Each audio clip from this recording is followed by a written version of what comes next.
আহাৰৰ মাহ শেষ হৈ শাওনত সোমাব হ'ল, কিন্তু পথাৰত আজিলৈকে পানী নাই। মানে এডৰা দুডৰা মানত অকণমান আছে, কিন্তু আমাৰ ফালে পথাৰবোৰ দেখিছেনে, একদম সৰিয়হতলীৰ দৰে শুকান হৈ আছে।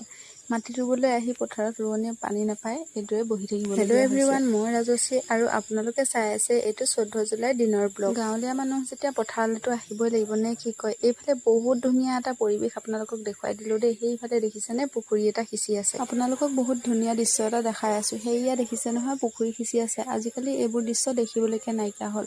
পথাৰত এইবাৰ কি হৈছে জানো, মাটি ৰুব পৰা হ'বই নে নহ'বই, পানী একেবাৰেই নাই। আৰু সেইফালে আমি দূৰণিত এডৰা মাটিত পানী আছিলে, সেইডৰাকে আমি ৰুই আছো। বাৰু যি কি নহওক, ঘৰ আহি পালোহি আৰু এয়া সন্ধিয়া সময়কণত তাক অকণমান বহাই কাপোৰ কানি কিবা ক'ৰবাত জাপিব আছিলে, সেইখিনি মই জাপি ল'লোঁ। আৰু তাক এইদৰে খেলিবৰ কাৰণে কিবা কিবি অকণমান দিলোঁ। যিমান খেলনা বস্তু দিলেও সি পিছে সেইবিলাকৰ লগত নেখেলে।